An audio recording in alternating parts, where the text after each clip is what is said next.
경직되어 있는 것을 봅니다. 외국인이 한국에 와서 가장 많이 느끼는 것은 한국 사람들이 아주 경직되어 있다는 것입니다. 잘 웃지 않는다는 것이죠. 그 말을 지하철에서 많이 확인합니다. 사람들이 쭉 앉아 있는데 얼굴의 표정이 다 똑같습니다.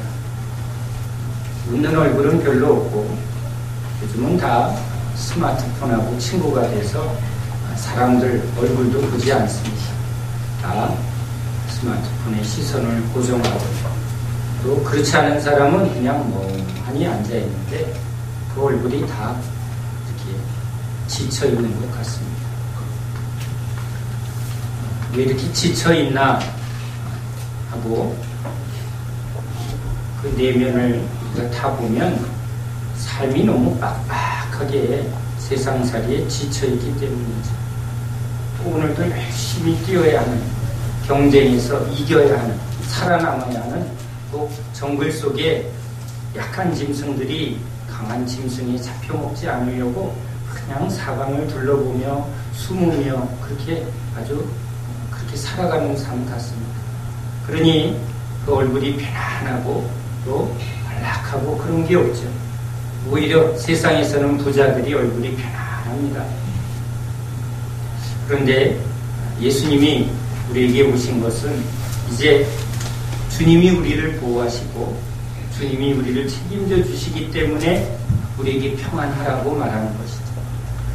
우리는 부모도 또 가진 것도 기댈 것도 없을 때 우리는 쉼이 없습니다. 평안할 수가 없습니다. 어떻게 살지 힘들어 하고 경직될 수밖에 없습니다. 저도 주님한테 뭔가 잘 보이려고 이루고 있는 경직되어 있는 저를 봅니다. 급해 있는 저를 봅니다. 그런데 주님이 왜 그러니 하고 저한테 말씀하시는 것 같아요. 어린아이와 같이 부모를 믿고 아이는 아주 해맑습니다. 목욕탕에 가면 아이는 아주 신나합니다. 그러나 삶에 지친 사람들은 그 목욕탕에서도 때밀기에 바쁘고 또 굳어진 몸을 풀기에 바쁩니다. 그런데 주님의 은혜 안에 있는 우리들은 아주 어린아이같이 밝고 또 자유하며 기쁨의 얼굴이 우리 안에 넘쳐야 되겠죠. 주님 때문이죠. 오늘 주님 앞에 좀 내려놓고 주님의 은혜로 기쁨과 그 영혼의 참된 자유함이 우리에게 회복되는 역사가 있기를 간절히 소원합니다. 우리는 어린 시절에 부모님이 우리를 위해서 얼마나 많이 희생하셨는가를 눈으로 보면서 살았습니다. 나는 못 배워도 너희는 배워야 돼. 가진 게 없어도 책은 많이 읽어야 해 하고 열심히 힘들게 돈을 모아 책을 사주시는 어머니. 시골에서 농사를 지으시면서 야, 못 배워서 이렇게 살면 안 돼. 너희들은 배워야 돼. 배워서 남주니 그리고 지금보다 더 나은 삶을 살려면 배워야 돼. 그래서 논 팔고 땅 팔고 그렇게 해서 우리가 학교를 다닙니다. 그리고 조금씩 배워가며 더 나은 삶을 추구했습니다. 배우지 않고는 우리는 그 삶의 테두리를 벗어나기가 어렵다는 것을 알기 때문이죠. 배운다. 이것은 우리에게 참 중요합니다. 그래서 한자를 보면요. 배울 학습이라고 하죠. 배운다는 단어는 바로 이 학은 본대로 배운다는 겁니다. 지금 이 학자의 이 한자는 형상, 이미지를 그대로 이 단어 속에 담고 있는데 아들 자자 위에 집이 있습니다. 아들이 집의 지붕 위에 지금 요 X자로 매듭을 메고 있는 사람의 손을 이미지화한 겁니다. 아들이 아버지가 저 지붕에 올라가서 지붕을 막 새끼줄로 엮는 것을 보고 배우는 거죠. 보고 배워야만 그대로 할 수 있기 때문에 그렇습니다. 우린 본대로 배우고 배운 대로 삽니다. 그것이 이제 우리에게 습관이 되고 성격이 되고 운명이 되려면 반복해야 되는데, 저 습자, 익히다라는 습자도 날개, 저 날개, 새 날개의 기우자가 밑에 백, 이거는 온배, 그러니까 많다라는 겁니다. 어린 새가 두 날개로 날기 위해서는 많이 날개짓을 해야 날 수 있다는 것을 의미합니다.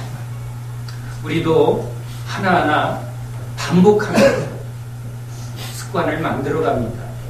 젓가락질 못해서 혼나본 분 있나요? 아버님한테 젓가락질 삐뚤어 한다고 혼났습니다. 그래서 젓가락질을 배웠습니다. 저는 아이들 젓가락질을 보면 쟤 혼나지 않네구나. 자기 하고 싶은 대로 합니다. 아주 엉망으로 젓가락질 하는 애 보면 부모님이 가르쳐주지 않았구나, 또는 제가 가르친 것을 안 따라한 애구나 라는 것을 이렇게 봅니다. 우리는 계속 배우면서 성장을 합니다. 사람이 늑대 속에 주어지면, 어린아이를 늑대 우리에 넣으면 늑대를 보고 늑대처럼 살아갑니다. 인간을 하나님이 지을 때 인간은 본대로 배운 대로 살게 되어 있기 때문에, 물론 인간이 늑대가 될 수는 없습니다. 즉 씨는 바꿀 수 없습니다. 씨가 아무리 좋아도, 즉 아무리 인간이어도 늑대 속에서 살기 시작하면 늑대처럼 닮아간다는 거죠. 예수님이 우리에게 오셨습니다. 죄인은 죄인으로 삽니다. 하나님이 우리를 아세요. 죄인에게 너 똑바로 살아라. 아니, 그렇게 살 수 없는 것을 알고 오셨습니다. 소경 보고 눈을 떠라 할 수 없는 것처럼 죄인은 의인으로 살 수 없습니다. 그래서 주님은 씨를 바꾸러 오셨습니다. 우리 육신의 부모의 씨로는 부모의 그 기질과 DNA를 그대로 가지고 있습니다. 야, 쟤는 꼭 애비 뺐어. 맞습니다. 씨를 받았기 때문에 그렇습니다. 그런데 좋은 선생을 만나면, 좋은 친구를 만나면, 좋은 환경이 주어지면 그 안에서 좀 더 좋은 열매를 맺기 때문에, 부모가 부족해도 그래, 너만은 나보다는 좋은 환경, 좋은 여건, 좋은 선생님 만나라고 부모들이 등골 빠지게 일해서 자녀들을 교육시켰습니다. 자기보다 더 나은 삶을 살게 하려면 배워야 한다는 것이죠. 좋은 것을 봐야 한다는 것입니다. 예수님이 온 것은 우리를 이제 하나님의 형상으로 회복하려 오셨는데, 우리의 씨가 바뀌지 않으면 우리는 근본이 바뀌지 않습니다. 좋은 나무에서 좋은 열매를, 나쁜 나무에서 나쁜 열매를, 죄인에게서는 죄의 열매를 맺을 수밖에 없습니다. 바로 주님은 우리에게 새로운 출발, 새로운 생명을 주러 오셨습니다. 예수 그리스도를 믿는 것은, 즉 우리가 이렇게 신앙생활하는 이유는 다른 이유가 아닙니다. 좋은 열매를, 하나님이 우리를 창조한 목적대로 우리를 진짜 우리 근원을, 뿌리를 새 출발하게 하려고 오셨습니다. 기독교는 거듭남의 종교입니다. 새 인생을 살고 싶은 사람에게 새 생명의 씨앗을 줍니다. 나는 배운 것도 없고 나는 부모로부터 받은 게 없습니다. 복음입니다. 그런 사람에게 하나님이 우리에게 하나님의 씨를 주고, 하나님이 우리에게 오셔서 우리를 가르쳐 주시고 새로운 환경에서 우리를 새 인생을 살게 해주시는 것, 이게 예수 그리스도가 우리에게 오신 목적입니다. 우리가 왜 이곳에 있는가? 바로 예수를 통해서 그냥 육신으로 태어나서 본대로 배운 대로 그냥 열심히 사는 우리 인생은 뻔합니다. 쳇바퀴처럼 우리는 계속 반복하며 습관처럼 그렇게 살아가고 있습니다. 이렇게 사는 인생이 아닌, 하나님이 우리에게 오신 그 은혜를 받아서 새 생명, 씨앗을 새로 받고 또 우리에게 가르쳐 주시고 자라나게 해주시는 진짜 스승 예수를 따라가는 사람은 놀라운 변화를 받습니다. 바로 베드로가 우리에게 증인이 됩니다. 베드로는 어부입니다. 아버지가 어부죠. 태어나면서부터 본 것은 아버지 어부의 삶입니다. 그물을 깃고 배를 수리해서 바다에 나가고, 자, 어떤 날씨에는 어떻게 배를 움직여야 되고, 어디 가면 고기 많고 어디 가면 고기가 없는지 그걸 배웁니다. 그래서 기도하죠. 하나님은 좋은 날씨를, 하나님은 고기를 많이 안전하게 돌아오게 해주시는 하나님으로 믿는 베드로입니다. 그런데 그렇게 열심히 그물질해도 풍성하지 못한 그 베드로의 인생, 밤새 수고하여도 아무 남은 것이 없는 것 같은 그런 허무 속에 예수님이 나를 따라오너라. 자기 삶의 열매가 많고 자기 삶의 기쁨이 많고 목적이 이루어지고 성공한다면 예수님을 따라갈 이유가 없습니다. 아, 내 인생은 진짜 망하였구나. 아무것도 허무하고 헛되고. 그런데 내가 내 인생을 바꿀 수 없습니다. 내 뿌리를 바꿀 수 없습니다. 가진 것으로는 꼭 소경이 스스로의 힘으로는 눈을 뜰 수 없듯이 문둥병자가 자신의 행위로 문둥병이 없어지지 아니함 같이 죄의 싹슨 사망입니다. 우리 인생의 결론은 결국은 사망, 영원한 심판대에 들어갈 수밖에 없는 것을 깨달으며 계속 가야 하나요? 아닙니다. 내 인생을 바꿔주길 원합니다. 7 귀신들이 막달라 마리아, 세리, 창기, 여러분 이들에게 새 인생을 살고 싶은데, 과거를 지우고 싶은데 내 과거가 지워지지 않습니다. 내 인생이 바뀌어지지 않습니다. 바꾸려면 능력이 있어야 되는데 능력이 없습니다. 그때 예수님이 오십니다. 나를 따라오는 누가 따라갑니까? 내 인생을 바꾸어 주시옵소서. 예수님이 따르는 제자에게 생명을 줍니다. 내가 온 것은 생명을 주고 풍성하게 하려고 하더라. 예수님은 우리에게 생명을 주십니다. 주의 음성이 들릴 때 우리의 영과 우리의 마음이 새로워지는 하나님의 놀라운 능력이 일어납니다. 소경이 눈을 어떻게 떴는지 모르는데 눈이 떠진 것처럼 주의 음성을 들을 때 진짜 나에게 새 인생을 주옵소서, 나에게 새 생명을 주옵소서, 거듭나게 해 주옵소서. 그것을 구하는 사람, 찾는 사람, 두드리는 사람에게 주님은 생명을 줍니다. 믿는 자에게 능치 못함이 없는 것처럼 어떻게 주님, 내가 지금 살아있는데 내가 다시 생명을 얻을 수 있습니까? 어미 뱃속에 들어갔다 나와야 새롭게 태어나는 것 같은데 주님은 하나님의 능력, 하나님의 놀라운 은혜로 우리에게 생명을 주십니다. 옛 생명을 버리는 자, 죽고자 하는 자는 새 생명으로 살 것입니다. 기독교는 철저히 새 생명을 받고 새로운 인생을 사는 것이 바로 우리 그리스도인의 가장 큰 복입니다. 부모로부터 재산을 받아서 난 지금 잘 삽니다. 그것은 세상에서의 성공입니다.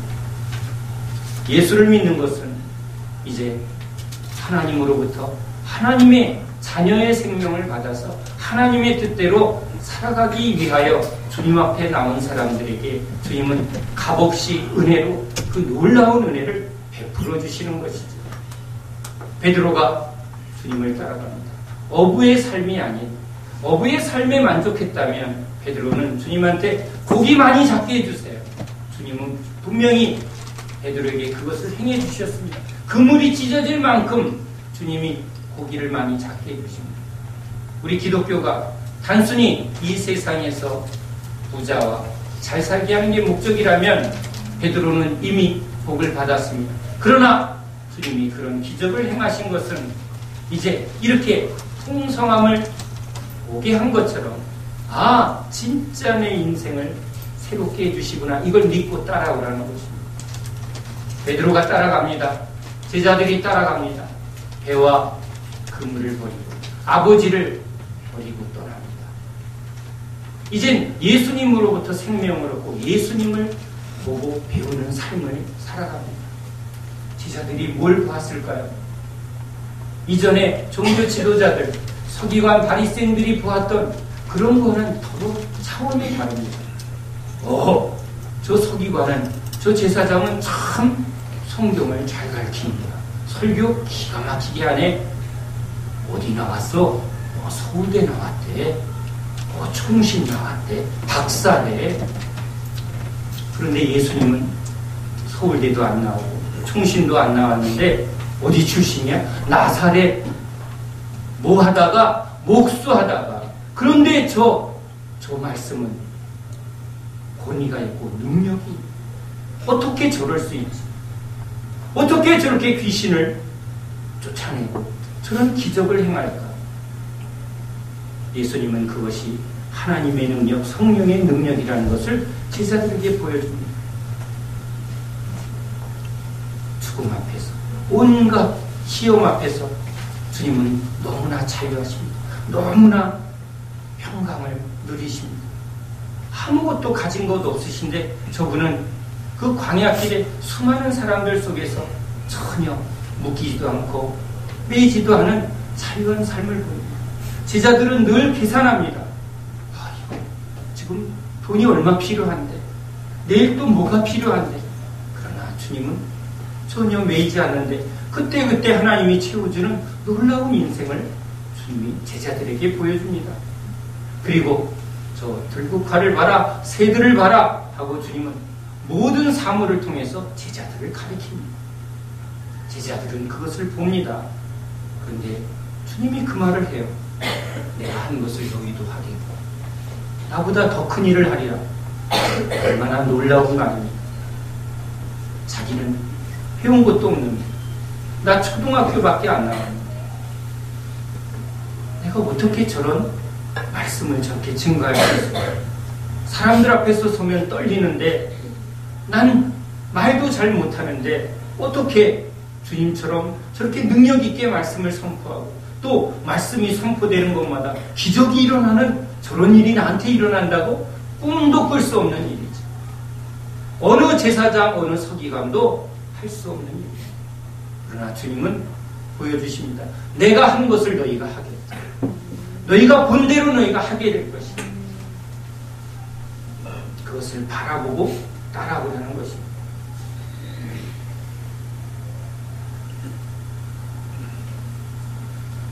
주님이 오신 것은 우리에게 이렇게 새로운 삶, 새로운 존재로서의 풍성함을 주려고 오셨습니다.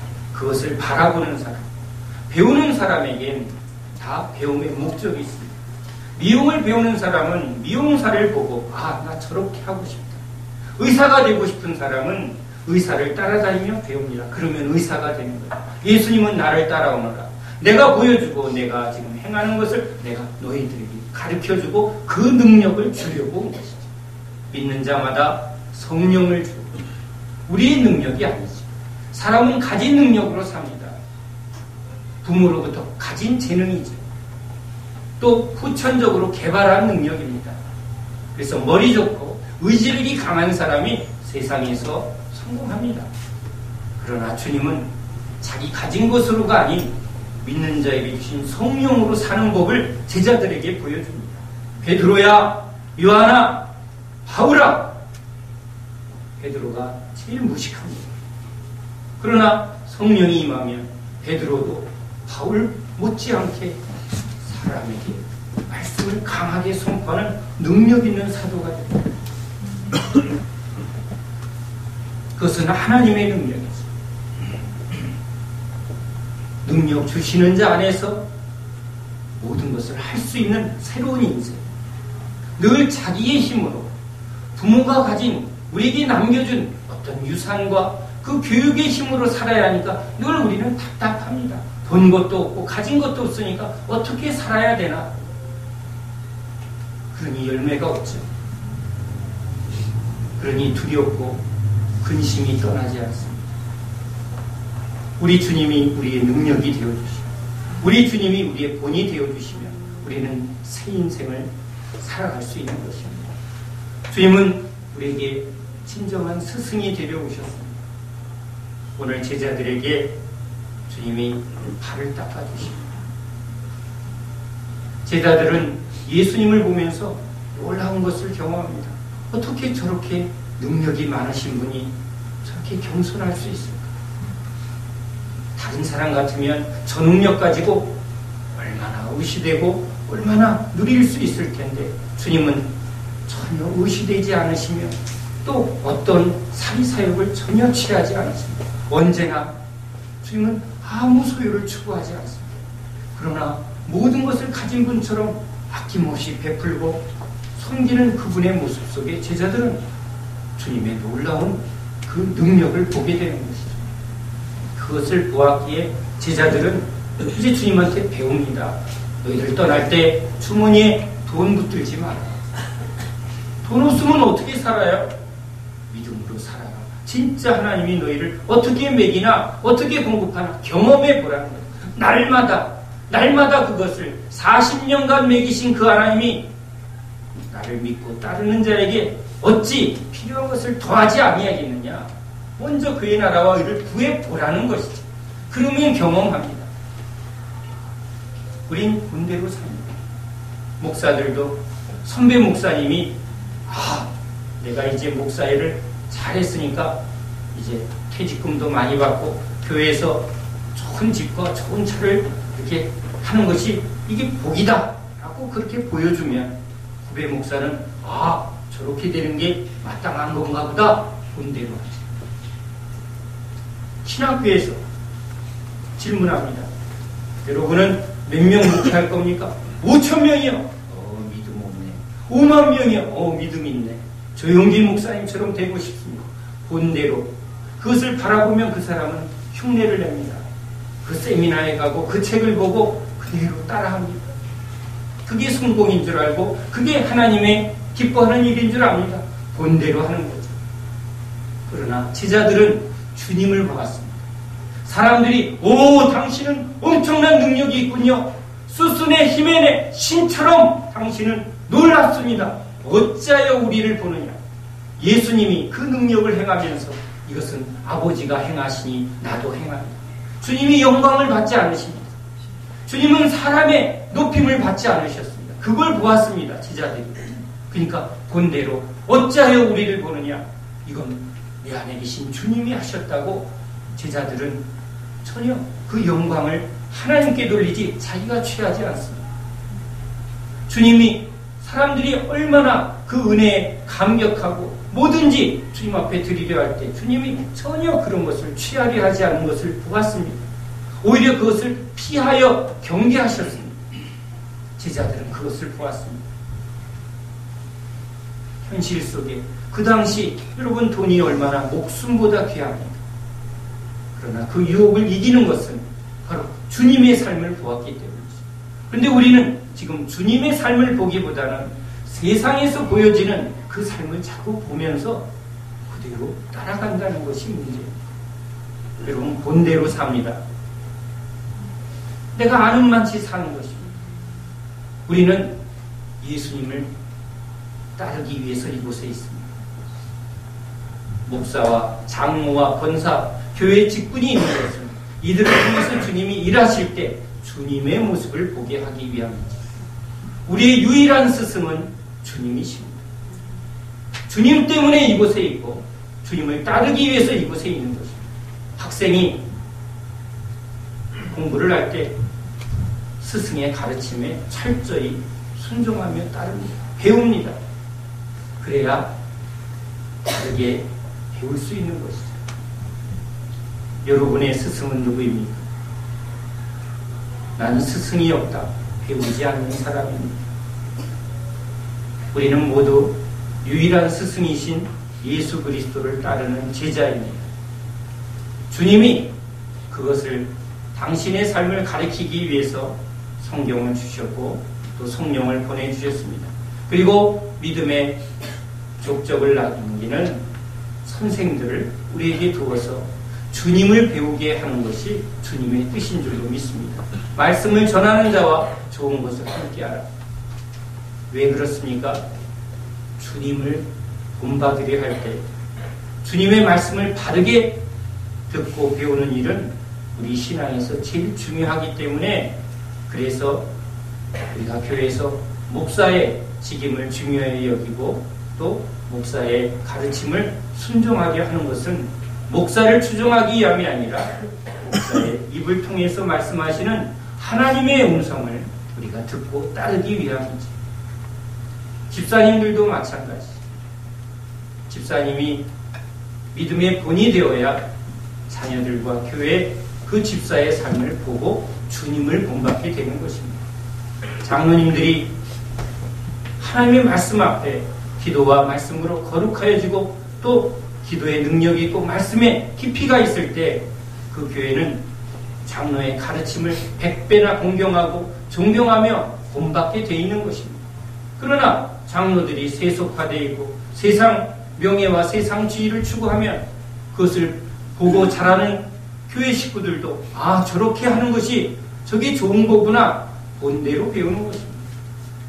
그것이 바른 본인가 또 바른 가르침인가는 우리에게 주신 성경을 통해 살아계신 주님을 날마다 보아야만 합니다. 주님은 자기를 높이지 않으셨습니다. 늘 낮추시고 겸손히 무릎을 꿇고 제자들의 발을 닦아주십니다. 내가 이렇게 행한 것 같이 너희들도 이렇게 본받는 자가 되라고 말합니다. 저에게 주님은 뭘 가르치셨을까? 이 말씀 앞에 주님이 저에게 가르친 가장 중요한 가르침이 무엇인가를 정리해 보았습니다.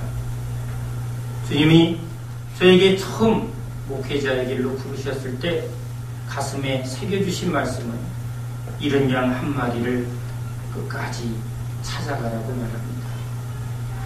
대형교회에서 신앙생활을 하고 있을 때 주셨습니다. 그때 함께 했던 목사님은 이 대형교회에 예를 들면 99마리의 이 양들을 잘 가르치고 훈련하는 일이 얼마나 효과적이고 중요한가를 말씀하셨을 때입니다. 그런데 주님은 저한테 이른 양 한 마리를 쫓아가라고 말합니다. 넌 이것을 끝까지 놓치지 마라. 갈등이 있습니다. 99마리가 훨씬 좋지 않습니다. 그런데 주님은 이것을 끝까지 놓치지 말라고 말합니다. 우리가 99마리를 붙들고 한 마리를 포기하는 순간 우리는 약한 사람, 소외된 사람, 그 사람들을 우리는 품지 못합니다. 99마리는 그때부터 평안이었습니다. 나도 병들면, 나도 약해지면, 나도 망하면 얄짤없이 버려지는구나. 그런데 저 언제나 약하고 병들고 버려질 저 이른 양 한 마리, 그 한 마리를 오히려 찾아가고 오히려 안아주시고 오히려 정성으로 회복하시는 그 주님의 손길이 있을 때 99마리는 평화를 누립니다. 주님이 또한 저한테 가르치신 또 하나의 가르침은 주님의 너무 놀라운 권위와 그 능력 앞에서도 주님은 제자들에게 너무나 허물없이 자기를 낮추신 모습입니다. 여러분, 남자는요 모이면 누가 힘이 세나 누가 부자나 서열이 직업, 직책이 기수가 이런 걸 늘 따지는 사람입니다. 그런데 예수님이 기적을 행합니다. 제가 블라디보스톡에서 집회를 하는데 하나님이 중풍병자 할머니를 낫게 해주셨습니다. 저도 놀랐습니다. 즉시 나옵니다. 그러니까 그 할머님이 80이 넘은 러시아 할머님이 제 손을 막 붙들고 뽀뽀를 하면서 막 감격하는데 저는 놀랍기도 하고 얼마나 좋은지. 사람들이 경이로운 눈으로 저를 보고 있는데 어깨에 힘이 싹 올라오는 게 느껴집니다. 아니 어쩌다 한 번 있는 기적에도 이렇게 어깨에 힘이 들어가는데 기분이 이렇게 쫙 올라가는데 기적이 얼마나 강한 기적이 일어나셨습니다. 죽은 자가 살아나고 문둥병과 여러분 온갖 각색병자가 막 주님이 그렇게 놀라운 기적을 행하면 사람들이 어떻게 볼까요? 오 놀랍죠. 가까이 갈 수 없는 분입니다. 그런데 그 제자 요한은 예수님 품에 기대해 있습니다. 어떻게 생각하죠 우리는?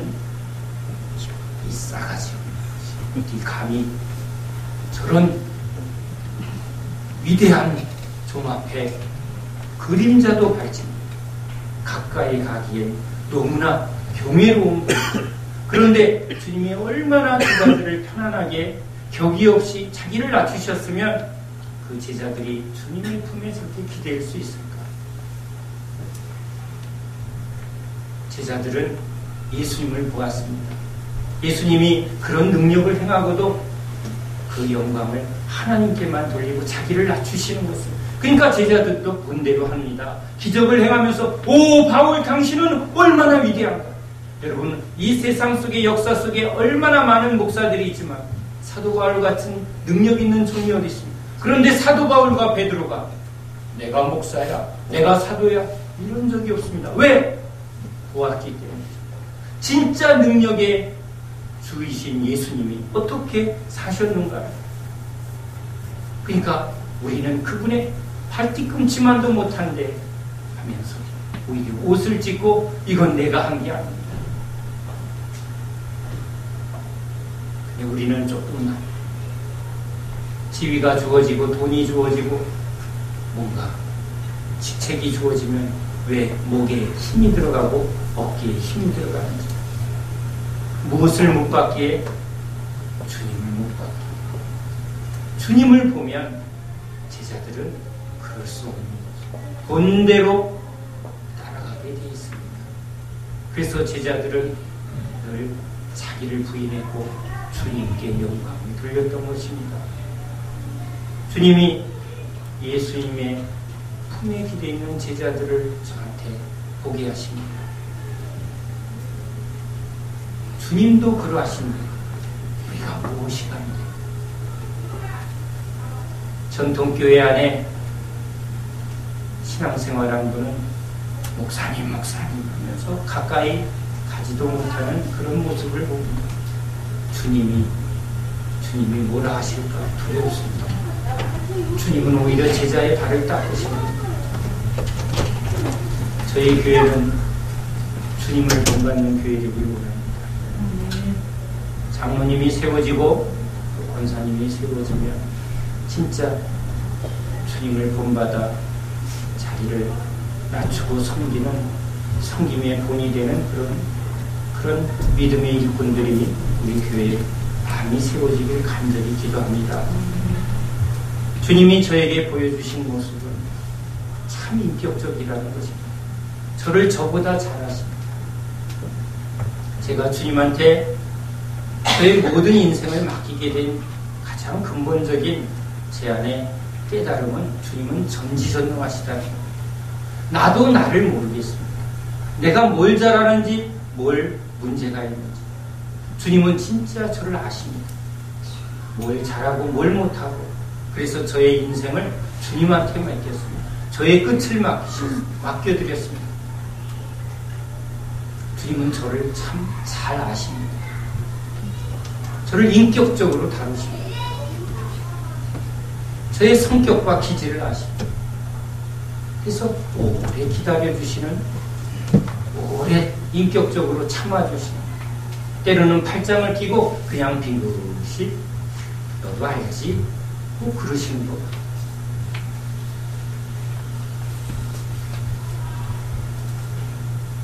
여러분에게 주님은 무엇을 가르치고 계십니까? 주님을 따르는 사람은 보고 배웁니다. 우리는 주님을 보아야 합니다. 주님께 배워야 합니다. 그러면 우리는 압니다. 주님이 어떤 분이시랍니다. 우리는 아는 만치 따라갈 수 있고 아는 만치 변화될 수 있는 것입니다. 우리의 스승은 예수 그리스도입니다. 스승을 오직 예수님께 우리의 스승님을 고백하는 저와 여러분 되시기 바랍니다. 스승이 없다면 제자가 아닙니다. 제자는 배우는 자입니다. 예수 그리스도를 본받아 이것이 우리의 고백이어야 합니다. 예수님이라면 어떻게 하셨을까? 예수님이 이 세상 속에 어떻게 사셨는가를 늘 질문하며 그것을 찾으려 할 때 성령님이 기억나게 합니다. 예수님이 어떻게 사셨는가, 예수님이라면 어떻게 하셨을까를 성령께서 깨닫게 해주십니다. 스승은 오직 예수 그리스도입니다. 우리는 주님께 구하고 찾고 두들겨야 합니다. 어린아이가 엄마 이게 뭐야? 학교 가면 선생님 이게 뭐죠?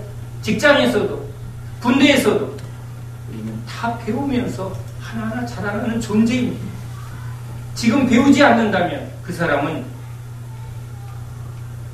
삶의 바른 길을 가지고 가고 있지 않다는 증거입니다. 어른들이 배우지 않습니다. 병들은 겁니다. 죽은 겁니다. 인생은 끊임없이 배우고 변화를 추구해야만 인간다운 것입니다. 그것이 하나님이 인간을 지으신 여러분 목적 중에 하나입니다. 왜 늙으면 무식해지고 늙으면 지혜 없어지고 늙으면 무기력해질까요? 주님으로부터 계속 공급받지 않아서 계속 배우고 더 지혜로워지고 더 활발해질 수 있는 것입니다. 우리는 예수를 따르는 제자들이기 때문에 그렇습니다. 저와 여러분이 다시 예수님 앞에 인생을 다시 계획하고 다시 살아가는 저와 여러분 되시기 바랍니다. 주님이 우리를 얼마나 잘 아시는가, 주님이 우리가 얼마나 열매를 맺고 풍성하게 하실 수 있는 분이라는 것을 우리가 믿을 때 우리는 주님만을 따라가게 됩니다. 주님께 뿌리를 내리게 됩니다. 주님이 기도하셨듯이 우리도 기도하고, 주님이 아버지께 뜻을 묻고 아버지를 의지했던 것처럼 우리도 예수님을 묻고 예수님을 따라가는 자가 되는 것입니다. 우리가 왜 오늘 말씀을 보고 이 예배를 드립니까? 주님이 어떻게 행하셨는가? 오늘 마음판에 새기기 바랍니다. 무릎 꿇으신 예수, 자기를 낮추시고 제자들의 더러운 발을 씻으시는 우리 섬김의 본이 되신 예수, 자기를 지극히 낮추신 겸손하신 예수. 여러분, 이것을 마음에 새길 때 우리는 세상 속에서도 주님의 뒤를 따르는 자에게 겸손하며 자기를 낮추며 희생하며 남을 위해서 기꺼이 섬기는 자의 삶을 살아갈 수 있는 것입니다. 그게 빛과 소금이죠. 그렇게 살아가는 이유는 우리는 그리스도인입니다. 우리는 예수님을 따르는, 예수님을 본받기 위하여 주님께 인생을 바친 주님의 제자입니다. 이것이 우리의 고백이 되어야 할 줄로 믿습니다. 기도합니다. 하나님,